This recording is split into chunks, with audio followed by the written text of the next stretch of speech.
Olá, seja sempre muito bem-vindo à nossa expedição que desbrava o Vale do Araguaia Goiano. No campo, não existe lida sem risco. O produtor rural é um empreendedor por natureza, arrisca, investe e inova. É sempre um negócio novo, é uma busca incansável pela excelência. Por isso, parcerias que levam soluções financeiras ajudam o campo a dar passos ainda maiores. Neste 8º capítulo, a expedição mostra o agro do empreendedorismo, com oferecimento Agrogrupo e M2A. O agro é um dos maiores exemplos de empreendedorismo do Brasil e no Araguaia Goiano não é diferente, né? Essa força se revela em cada produtor, em cada negócio, em cada escolha.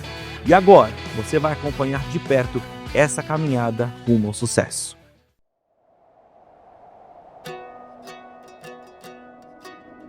Olhar para a terra e enxergar todo o potencial em sua frente. Criar oportunidade, organizar e escalar negócios rurais. Gerir pessoas, números, fluxo de caixa, as intempéries do clima, manter a resiliência, se adaptar e seguir evoluindo.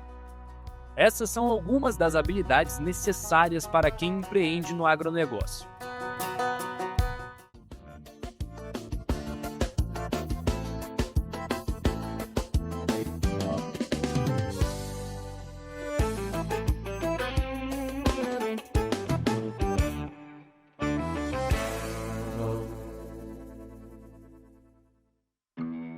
Dados de 2020 indicam que no Brasil são mais de 8 milhões de imóveis rurais ativos no Cadastro Fiscal, o CAFIR. Em Goiás, estima-se que mais de 500 mil famílias estejam envolvidas diretamente com o agro, trabalhando no campo, na agroindústria ou empresas relacionadas ao setor. Apesar do crescimento constante do agro brasileiro, os números são defasados e imprecisos por vários motivos. Demora e burocracia para validar registros e documentos dos produtores, complexidade tributária nas operações que majoritariamente acontecem no CPF e baixa gestão em pequenos e médios negócios. Ainda assim, milhares de pessoas arregaçam as mangas e encaram o desafio de empreender no agro. Durante nossa expedição, tivemos a chance de ouvir algumas dessas histórias. Aí eu abri a Agrogrupo em 2003. Aí comecei com rastreabilidade. Na época eu vim morar em Mozarlândia, aqui na região do norte do estado. E eu fiquei aqui um tempo e visitei as maiores fazendas aqui da região, fazendo essa prestação de serviço para a planta frigorífica do Bertin, que hoje é JBS. Foi me trazendo outros negócios, né? Tanto na compra de boi quanto na parte da rastreabilidade. Aí comecei a fazer consultoria técnica, acompanhamento de propriedades, tanto na produção cria, recria, engorda e principalmente depois em engorda, finalização. Conheci muitos amigos nessa época, né, do agro. E em 2008, entra um cliente meu no escritório lá em Goiânia e fala: por que você não vai trabalhar com crédito rural? Aí eu fiquei meio assim: mas por que crédito rural? Eu falei: não, você trabalha com planilha, evolução de rebanho, controle financeiro para esses clientes seus, controle de entrada e saída de rebanho. E eu fiquei com isso na cabeça um mês mais ou menos e falei: eu vou atrás, eu vou pesquisar, tentar entender o que é esse crédito rural.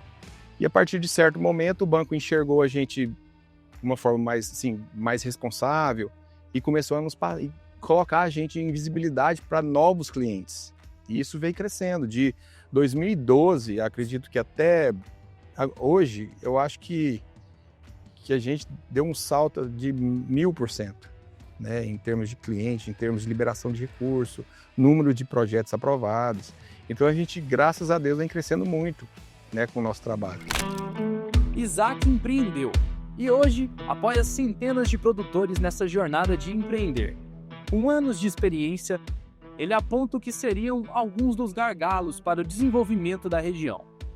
Sabe qual é o gargalo nosso, assim, não só do Vale? Por exemplo, a armazenagem. Como aqui o Vale do Araguaia, região Nova Quixá, Mundo Novo, São Miguel, que sempre foi boi, que era o Vale do Boi, né? Sempre todo mundo trabalhou sempre com bovino. E de uns anos para cá, a evolução na agricultura foi muito grande. E isso trouxe uma melhoria, um reconhecimento, abraçaram o negócio, né? Entenderam que vale a pena o investimento. E uma oportunidade que eu vejo aqui na região, por exemplo, armazém aqui, assim como isso é geral, é Brasil, mas existe espaço ainda para armazéns, secadores, porque existe uma produtividade alta aqui. E é um ponto forte que a gente trabalha dentro do crédito, exatamente conseguir crédito para poder fazer a armazenagem, né? Via crédito subsidiado. Ao longo dos dias na expedição, vamos conhecendo o perfil de quem empreende no agro e suas histórias.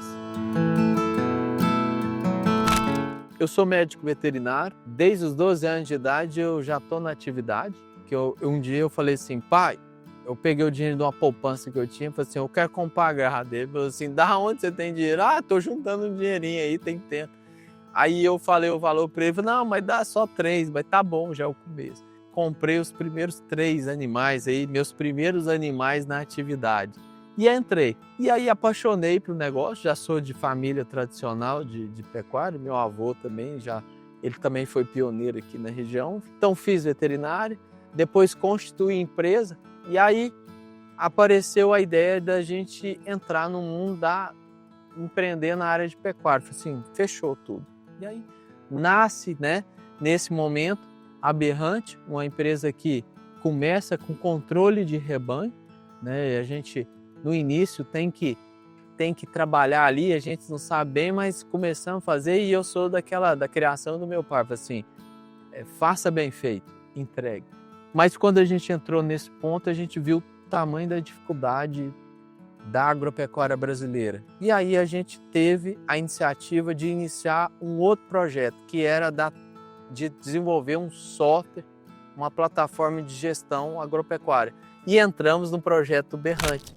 Se você está planejando empreender no agronegócio ou expandir suas propriedades, é importante consultar antes os especialistas. Quem compra uma propriedade também compra o passivo. Então o passivo, a parte criminal, ela fica para quem realmente fez a situação. Mas a parte administrativa e ambiental vai ficar para quem é o atual proprietário. E isso pode trazer muito prejuízo e perder muito dinheiro.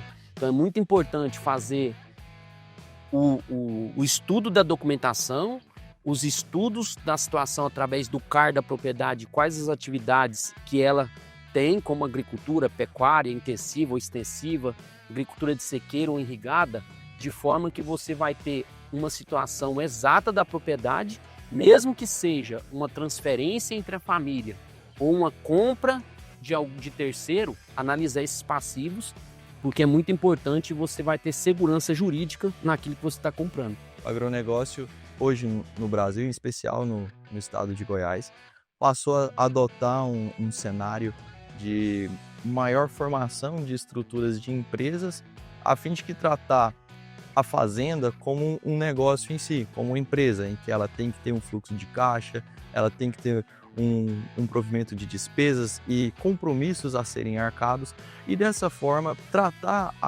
a fazenda como um verdadeiro negócio. Tratar a fazenda como um negócio passa a ser uma necessidade a fim de auferir lucros, né? Mas os desafios são superáveis quando se tem propósito e quando pessoas de mentalidade empreendedora se unem. Minha vida profissional toda está em torno desse rio, ou da margem direita ou da margem esquerda. E eu acredito que o Vale do Araguaia, ele já é muito importante para a pecuária, mas ele vai se tornar muito mais importante ainda, porque já houve a transformação e evolução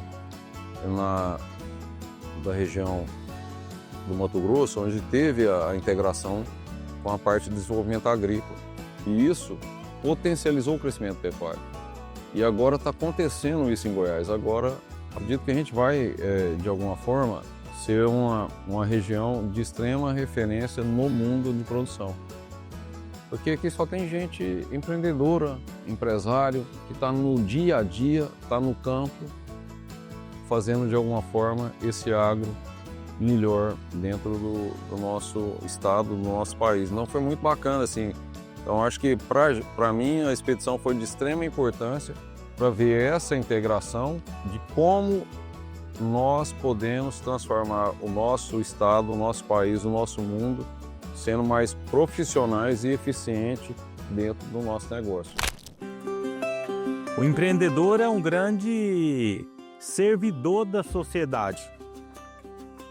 Ele usa da sua criatividade, da sua visão e da sua coragem para entregar soluções. E tudo isso sofrendo impactos externos, como mercado, tributação, leis trabalhistas. E se eu te falar que nada disso importa? Porque temos propósito. Empreender para alguns significa a única escolha. Para outros, é quase a resposta a um chamado que move o agro e garante a construção diária da continuidade do setor que alimenta o mundo. Vida longa e próspera aos empreendedores. Nossa série de reportagens está quase chegando ao final, mas ainda temos encontro garantido aqui por 2 sábados. Coloque na agenda que no próximo episódio o destaque é para as pessoas do agro. Até breve!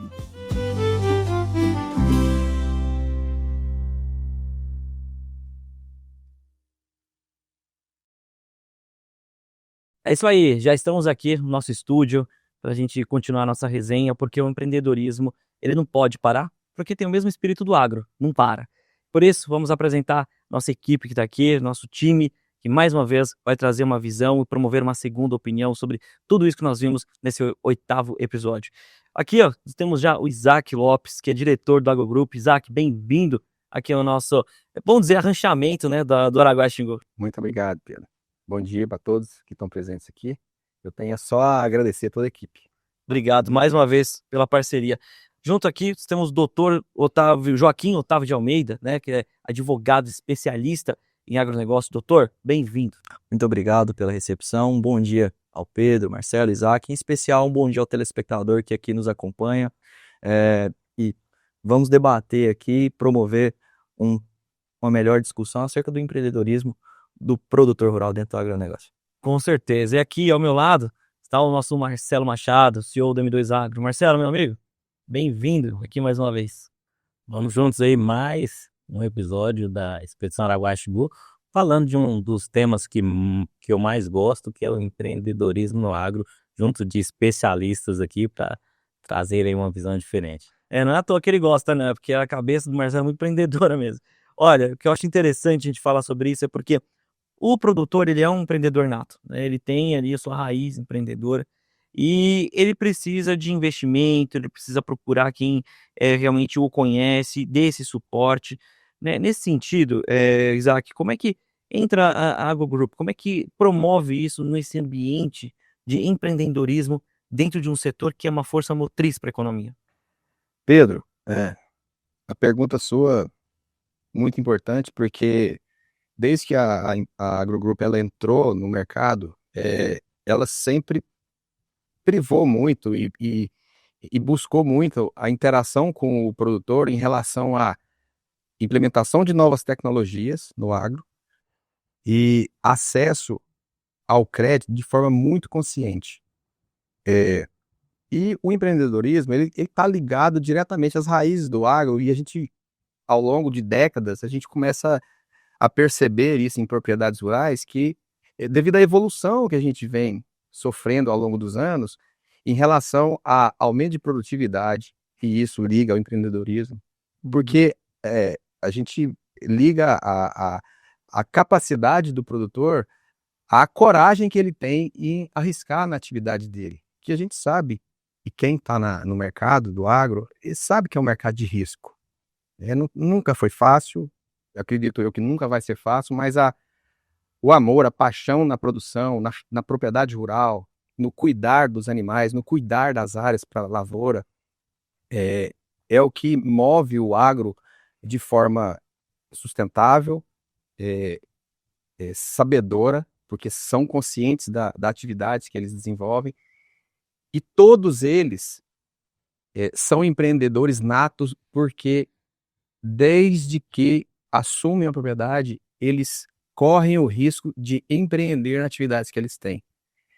E com isso, eles buscam recurso, né, e conosco de forma consciente, com liberação de recurso para atuar na atividade deles de forma correta, e de certa forma, a gente sempre apoiou o produtor com com a base técnica muito sustentável, muito forte, para poder, então, tentar mitigar risco de problemas financeiros futuros, que hoje é um gargalo na nossa atividade, né? Seria a questão do acesso ao crédito e, principalmente, o desenvolver da atividade com esse crédito.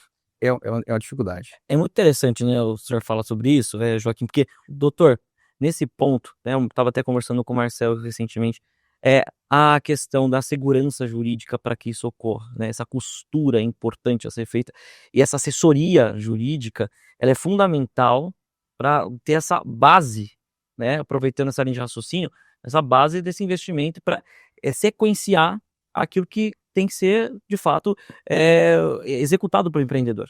Sim, claro, Pedro. Talvez o que mais me encantou e sempre encanta dentro do empresário rural, né? Porque o produtor, ele de fato é um empresário, seria acima de tudo a honestidade que ele tem de sempre procurar honrar os seus compromissos. E dentro dessa lógica de procurar honrar seus compromissos, o produtor, ele sempre procurou acesso a crédito a fim de alavancar o seu negócio, tentar, através ali de uma instituição financeira, de um fundo de investimento, conseguir recursos que ele, de fato, vai aplicar naquela atividade, com suor, com, às vezes, sangue, lágrima, a fim de sonhar e acreditar que, às vezes, aquela lavoura, às vezes, aquela exploração pecuária vai gerar bons resultados. E, às vezes, o produtor, muito por falta de assessoria, seja de forma de assistência técnica especializada para uma área de atuação acerca do crédito, ou seja, em uma assessoria jurídica para entender o que ele está fazendo, o que ele está assinando, quais são as condições de negócio que ele está contratando junto às instituições, tem se tornado um grande problema, onde a gente tem enfrentado, os produtores rurais hoje no país inteiro têm enfrentado uma insegurança jurídica por parte de não saber o que pode acontecer pelo fator de risco, seja queda de preço, seja eventual ocorrência e prejuízo de sua atividade. E, bom, o produtor ser assessorado e ter um apoio técnico e capaz a fim de trazer para ele uma segurança jurídica de fato. Hoje a gente fala muito dentro do direito sobre segurança jurídica, mas a gente não consegue colocar a segurança jurídica de fato dentro de casos reais, em algumas situações, especialmente dentro do agronegócio. Ter uma segurança jurídica é necessário que o produtor tenha, de fato, um advogado que acompanhe ele dentro e seja especialista dentro do agronegócio, dentro da atividade dele, a fim de que ele formalize ali contratos, especialmente hoje boa parte dos produtores trabalham em áreas arrendadas, não só próprias, a fim de que ele tenha segurança total para que a sua atividade, às vezes dentro de 1 ou 2 anos, possa cair em ruínas, né? Então, ter um apoio e uma assistência nesse sentido é essencial. O produtor, ele é base da cadeia produtiva do nosso país e ele merece estar bem amparado para isso. Sim. Engraçado você falar isso, doutor. Isso vai muito de encontro, tanto com o que o Isaac falou, quanto também o que o Tiago, que foi palestrante lá na pré-estreia da expedição que fizemos lá ainda no início de outubro, falando sobre o compromisso, o amor que o produtor tem, assim, a índole é muito boa, né? Porque a sua missão ela é nobre, e foi muito disso, Pedrinho, que a gente encontrou lá no Vale do Araguaia Goiano, tá? Nós encontramos histórias lindas de pessoas que empreenderam lá, produtores e empresários rurais também, que empreenderam lá 30, 40, 50 anos atrás. Mas nós também vemos pessoas que estão chegando no Vale do Araguaia agora e fazendo aquilo se desenvolver. E certamente essas pessoas estarem bem amparadas na captação de um recurso que seja viável, na responsabilidade com o uso e a aplicação também desse recurso. Porque o fato é que também tem pessoas que pegam um recurso e colocam em outras coisas. Sim. Então isso também não é sustentável. E aí eu acredito que esse suporte técnico e essa assessoria jurídica é o conjunto perfeito para o sucesso, o produtor passar, seja a dificuldade que for, porque ele é um ser de Deus, né? O produtor, existe uma prosa que fala assim, o Deus faz o advogado, faz o médico, faz tudo, mas ele também faz fazendeiro, para fazer alimento, e essas pessoas precisam sim estar aí bem amparadas nesse sentido para poder empreender. Até porque todas as pessoas precisam de alimento. É isso. Exatamente. E um ponto que eu acho curioso é as estratégias também de investimento para empreender, né? Porque muitos acabam tendo um sonho ou um pensamento, mas não tem ali um desenho estratégico de implementar alguma atividade. Criar uma atividade dentro daquele lugar, olhando aquele público. É importante também ter um olhar estratégico, porque isso é fundamental para sequenciar um sonho, mas também garantir que isso perpetue, né? Pedro, é super importante o que você diz pelo seguinte, muitas vezes faz uma visita numa propriedade rural e o empresário rural ele tem realmente um sonho de desenvolver uma determinada atividade na propriedade dele. E depois de uma visita em loco, a gente percebe de forma mais técnica que aquele sonho ele tem que continuar num sonho porque aquela atividade que ele deseja não é para aquele local. Uhum. Então essa visão que a gente consegue muitas vezes passar para o produtor e demonstrar a ele a condição de viabilidade técnica daquela atividade que ele quer desenvolver naquele determinado local, ela não teria condição financeira nem técnica de existir. Acredito que 99% dos casos o sonho fica só no sonho e a atividade correta se torna realidade para aquele local. E é impressionante mesmo, porque assim, de porteira para dentro, o produtor ele é espetacular naquilo que ele faz. Eu vejo pecar muitas vezes da porteira para fora mesmo.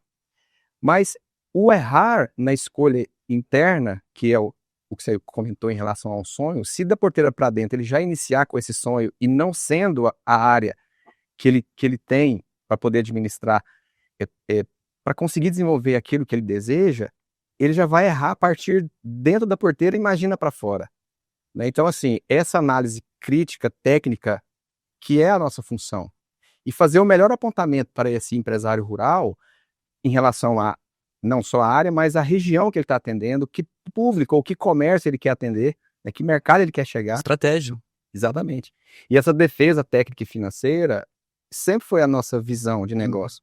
Para que o risco, e o doutor pode falar bem isso, não chegue a um ponto do que a gente tem vivido hoje no mercado. São as RJs. Exatamente isso. Nós estamos numa escalada de RJs, né, sem precedentes, né? A gente está vendo um número, um salto muito grande, né? Não cabe aqui a nós julgarmos o fato de ser justo ou não, mas é um número que de fato chama muito a atenção. E isso traz diversas interpretações, né, de como isso chega, né, no mercado, né, olhando esse número de RJs, como também esse recurso ele é utilizado. Queria a sua análise, doutor, em relação a isso. Bom, Pedro, ainda puxando o gancho para minha primeira fala, eu acredito muito na honestidade do produtor. E pensando dentro da crescente das recuperações judiciais hoje no nosso país, não adianta a gente tentar tampar o sol com a peneira, é um fato. Grandes produtores, especialmente gigantes produtores, têm encontrado, através de suas assessorias, a recuperação judicial como uma alternativa a fim de corrigir a situação do endividamento. Hoje o produtor trabalha alavancado, como bem o Isaac trouxe do trabalho dele dentro da Agrogrupo. E a alavancagem financeira através de instituições é essencial para a manutenção e preservação do negócio. Ocorre, portanto, uma situação em que taxas de juros hoje têm se tornado muito elevadas, perto da rentabilidade que o produtor tem, e estratégias como tentativa de prorrogações ou renegociações que são previstas ainda dentro do nosso Manual de Crédito Rural, a fim de que possa tentar corrigir uma situação de endividamento do produtor, é um caminho muito mais saudável para manter o produtor dentro da atividade do que meramente ingressar dentro da recuperação judicial. Hoje, trago aqui como mais uma opinião, talvez a recuperação judicial tenha sido mais um objeto de venda dentro do cenário, dentro do agronegócio, dentro do direito do agronegócio, onde a gente enxerga que talvez a ideia da recuperação é o que vai salvar o produtor. Mas muito pelo contrário, a recuperação ela tem todo um sequencial a ser realizado, tem que ser aprovado o plano de recuperação e se não for aprovado, o produtor vai à falência. Então, é a última alternativa. Outras formas de tentar fugir dessa situação, com prorrogações, negociações, e outras atuações de forma extrajudicial, seria o caminho mais ideal para tentar fugir de uma recuperação, porque a gente bem sabe, um produtor que entra em recuperação judicial, ele vai sair do negócio e vai demorar, voltar e às vezes pode nem voltar. O produtor ele vai deixar de comprar ali um trator, vai deixar de comprar uma peça para um maquinário, ele vai deixar de comprar ali insumos para a sua lavoura, vai deixar de comprar um bezerro para fazer ali um boi gordo na frente. E esse é o grande problema, o produtor ele sai do mercado, onde a gente tem que tratar a realidade. A recuperação judicial, a gente tem a nomeação de interventor, não é o produtor que vai tocar a propriedade, vai ser o interventor judicial. Então enxergar isso como talvez não sendo a solução para o endividamento hoje que os produtores passam, mas talvez procurar estratégias, e é claro, com assessoria, com assistência especializada para isso, seja o melhor caminho para o produtor não ingressar dentro hoje de um RJ. Perfeito. Essa é a missão, inclusive aqui da nossa expedição, elucidar, trazer informações que de fato vão mudar ou refletir quem está numa situação como essa agora, né? Mais uma vez, trazendo informação que é um sumo fundamental para qualquer negócio, para quem empreende aqui no Brasil. Pessoal, infelizmente nosso tempo está chegando ao fim. Quero agradecer muito a vocês que se disponibilizaram para estar aqui com a gente no estúdio. Tenho certeza que foi um papo, uma prosa muito propositiva e, claro, fico com o convite para uma próxima oportunidade. Isaac, muito obrigado pela sua participação. Pedro, eu só tenho a agradecer a você, Marcelo, doutor, pela oportunidade de estar aqui conversando, batendo papo, a gente expor, de certa forma, parcela da realidade hoje que nós estamos enfrentando, mas estamos juntos com o produtor, né? O que deve o que precisar da gente, nós estamos disponíveis, tá? Para poder tentar auxiliá-lo ao máximo possível de forma técnica e apoio financeiro no que for necessário. Perfeito. Doutor Joaquim, obrigado também. Muito obrigado pelo espaço, pelo momento de fala. É essencial a gente ter esse momento de diálogo a fim de que o produtor entenda a realidade dele como um empresário. A atividade dele é essencial para dentro do nosso país, dentro da nossa cadeia produtiva. E o empresário rural hoje, ele tem que ser assessorado, ele precisa de uma assistência a fim de que ele continue dentro da atividade. Porque se o agro parar, o Brasil para. Exatamente. Marcelo, obrigado mais uma vez pela sua participação, não só contribuindo com informação, mas também trazendo pautas que são de fato a atual situação do setor e que são pautas atemporais, porque é uma situação que um empreendedor sempre vai passar e que é importante levar isso adiante. Obrigado, parabéns. Sei, Pedrinho, não é a primeira dificuldade que o produtor passa e certamente não vai ser a última. Então, assim, eu agradeço a presença do Isaac, do Dr. Joaquim, porque isso faz parte da missão da expedição, de provocar os assuntos, de estressar os assuntos, a fim de que esses debates geram reflexões e, naturalmente, cada um segue pelo caminho que achar que faz sentido. Nós estamos aqui para provocar a turma, a trocar ideia, trocar experiência e evoluirmos aí como comunidade. Com certeza. Obrigado mais uma vez.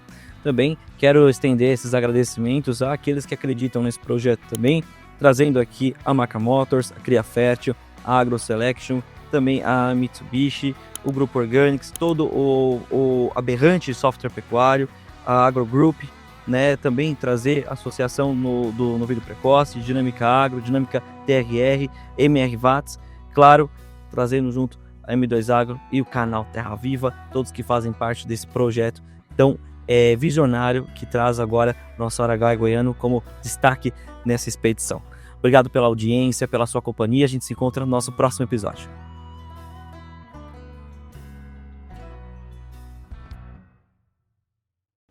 Você conhece a expedição Araguaia e Xingu? Um movimento de valorização do agronegócio que conta histórias de personagens importantes para a região do Vale. Uma expedição que mostra como as propriedades vêm lidando com os desafios e encontrando inovações para fortalecer o setor. E é através dessas histórias que mostramos ao Brasil a força de quem produz com consciência e propósito. Nos siga nas nossas redes sociais para saber mais informações e eventos. Acompanhe os episódios todos os sábados às 9h30 da manhã no canal Terra Viva. E caso tenha perdido a transmissão ao vivo, confira a programação em nosso canal no YouTube. Expedição Araguaia e Xingu, conectando o agro com quem move o Brasil.